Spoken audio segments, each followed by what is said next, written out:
бутархайтай холбоотой нийлбэрүүдийг жаахан тооцоолъё. Өмнө бид нар тоон дараалтын нийлбэрийг үзсэн бол өнөөдөр энгийн бутархайтай холбоотой нийлбэрүүдийг үзье. За нэгт ийм бодлого үзье. Нэгийг дээр нь хуваахнаар нэгийг хуваахна 100%, 100-ны 1, 1000-ны 1. За гэх мэтлэн нэгийг хуваахна 0 нь хэдэн ширхэг гэхээр 100 ширхэг. За энэ 0 бүр хэдэн дээр пүн байсан ч хамаагүй ер нь бол.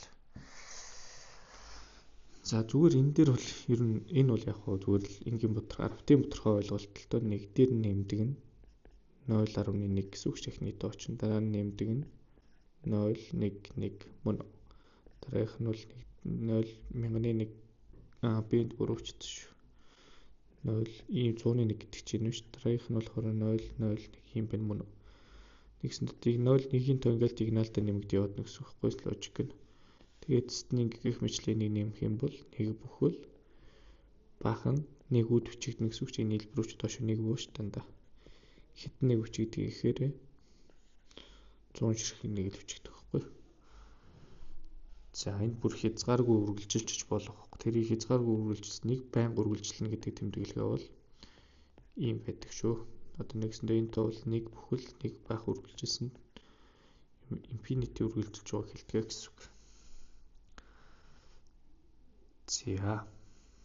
За бид нар энгийн бутархай үйлдэлээ өөрсдөө мэддэг байх хэрэгтэй ер нь. Хоёрт ер нь чинь би энгийн бутархай хурааж мэдэх хэрэгтэй, нэмж мэдэх хэрэгтэй, үржиж мэдэх хэрэгтэй. Би зүгээр жишээ авъя. 4-ний 3-ыг би 3-ны 8-аар үржиж л та. 3-ны 8-аар үржиж. Тэгэх юм бол би энэ дигналтад 3-ыг 3-таа хурааж болно. Хоёулангийн 3-таагаар 1 үлдлээ гэж хэлж болохгүй. Энэ хоёрыг энэ 2 үлдлээ ч юм уу. Тэгэхээр 2-ыг хуваах 1 буюу 2 үлдлээ. Яагаад 2-ыг хуваах 1 үлдсэн тоонууд хооронд нь үрживчж байгаа шүү дээ. Энд 1 үлдэнэ. Мөн үү? 1-ийг 1-ээр үржээд 1, 1-ийг 2-оор үржээд 2. 1-ийг 2-т бол 2 болгож байна. За тэгвэл үржих үйлдэл бас нэмэх үйлдэл. Одоо би чинь 1 дээр би 3-ны 1-ийг нэмээгүүл би 1-ийг би 3-ны 3 гэсдэж байгаа 3-ны 1-ийг нэмэхээр 3-ны 4 болно. За нэмж хасч чаддаг байх хэрэгтэй. За тэгвэл нэг ийм бодлого бод. Ямар бодлого бодох юм гэхээр хаалтанд 1 дээр нэмдэг нь 2-ны 1 мөн үү? Үржидэг нь 1 дээр нэмдэг нь 3-ны 1.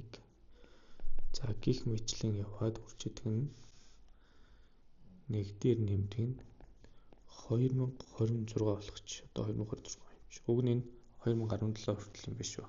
5 дугаар ангийн сонгоны сурагчийн ном бодлого шүү дээ. За тэгвэл би хаалтан дотор нэмэх үйлдэлийг хийгээд үзье. Ашигтай байх нь. 1 дээр 2-ын нэмэхээр 2-ны 3 болно. Одоо нэгс 1 дээр нэмдэг нь 2-ны 1 гэдэг чинь 2-ны 2 дээр нэмдэг нь 2-ны 1 буюу 2-ны 3 шүү дээ. Үржидэг нь дараагийнх нь нэмэх юм бол 3-ны 4 болно. 1 дээр нэмэх нь 3-ны 1 гэдэг чинь 3-ны 3 дээр нэмэх нь 3-ны 1 буюу 3-ны 4 болно. За гих мэтлээ яваад үлдвэл дараагийнх нь бичих юм бол яаж юу хэмжиглэх юм бол 4-ний 5 болно гэсэн үг шүү. Өөрөөс нэгээр их 4 хоёрын 1-ийн зөрүүтэй яваад байгаа шүү. За гих бичлэх юм бол эцэст нь 2026-ны 2027 болох нэ. За одоо ингэ нөө үржидгийг хураадаг чинь бол энэ хөрөнд хурагдаад дээрээс доош урагдж байгаа ажиглаарай. Энэ 3 доогт араас орж иж тэгвэл эцэст нь 2026 урагдаад надад юу үлдэх юм гэхээр 2027 квадрыг нь 2 үлдэнэ л гэсэн үг. За тэгвэл хассан байя л да. Тэгвэл хасах бай. 1-ээс хасах нь 2-ны 1, 1-ээс хасах нь 3-ны 1. За гих мэтлээ явсаар бод 1-ээс хасах нь 2026-ны 1 бай. За энийг адны 1 бэдгэж. За тэгвэл хасъя л да. Би 1-ээс 2-ны 1 хасчаад байхгүй. Би 1-ийг 2-ны 2 гэсдэхэд 2-ны 2-оос 2-ны 1 хасгаар чинь 2-ны 1 өөр гарах юм байна. 1-ээс 3-ны 1 хасгаар чинь 3-ны 3-аас 3-ны 3 гэдэг чинь 1 бүхүүлжтэй. 3-ны 2 болох юм байна. Ямар шинжтэнд тохиор 2-ны 1-ийг үрждэг нь 3-ны 2. Яагаад нөхөр энэ хуваар хүртүр хоёрын 1-ийн зөрүүт яваад гоц. Тэгвэл дараагийнх нь би Хуваар мэдээж 4 болно шүү дээ. 4-ний 3 болно. Гэх мэтлэн яваад үл эцэст нь 2026-ны 2025 болно. За одоо дахиад хураагч болоод байна шүү дээ мөн үү? 2-уудыг хураагаад иж болно шүү дээ. За хүртүүрт хуваараас хүртүүрлөө хураагдаад байгаа гэж хэлээрэй. Тэгвэл эцэст нь энэ хүртэл хураагдана гэсэн үг. Тэгэхээр нэгийг байх нь 2026 надад үлдэнэ гэсэн үг. За дараа нь. За ер нь энгийн бодлого хурааж мэддэг байх хэрэгтэй шүү. Би одоо чи 12-ыг үржтэн 3 хуваадаг 9-ыг үржтэн 36 байл л да. Энийг нь үржүүлэхээр нь их онц биш. Үржүүлсний оронд хурааж уул ашигтай байдаг. Чинь 12 хүртүүрээр хуулийг нь 12-т очлоо. Энд 12 үлдээд энд 3 үлдэн. Үлдсэн 3-ыг нь энэ 3-т ураад нэг ч юм гэж нэр болгодог ч. Ийм хураах үйлчлэгийг нь сайн хийдэг байх хэрэгтэй. За тэгвэл энэтэй холбоотой бодлого ийм бодлого үүдээ л дөө. 2-ыг үржтгэн 4, үржтгэн 6. Дан тэгштэйш үржт гэх мэтлээ 20 хүртэл үрж. Хуваадаг нь 1-ээс 10 үржвэр.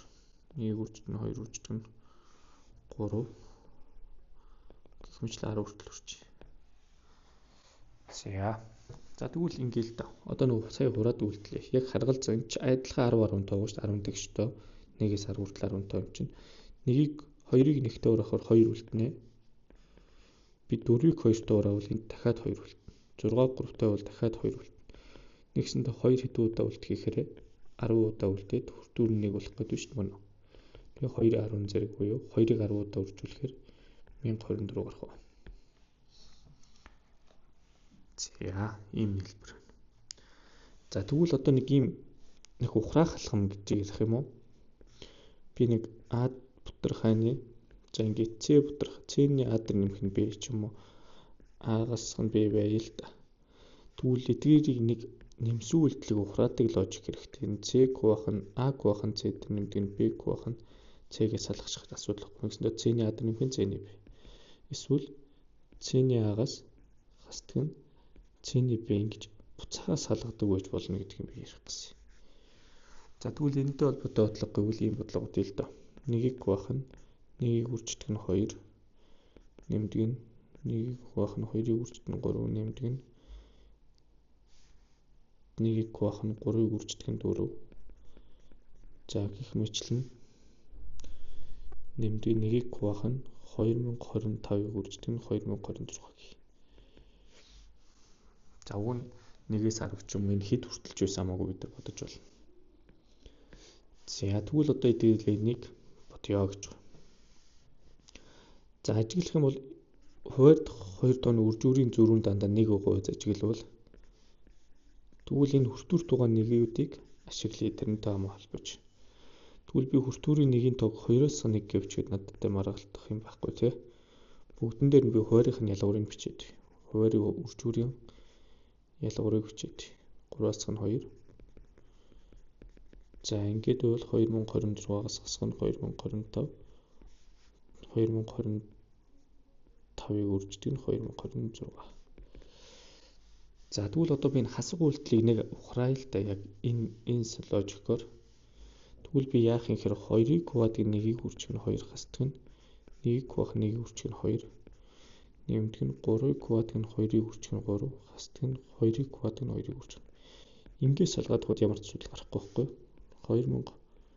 2026 квадрыг нь 2025-ыг үржих нь 2026 хуваар нь хуваар авах гэдэг бас санах хэрэгтэй. Хуваарийг бас л очлохгүй дагаж ингийн бодлогоо дөрмөө зөрчиж байна. За тэгвэл одоо ажиглая шүү. Одоо нөгөө хураадаг үйлдэл энэ 2-ыг 2-той хож юу үйлдэл надад 1-ийн тоо үйлдэл.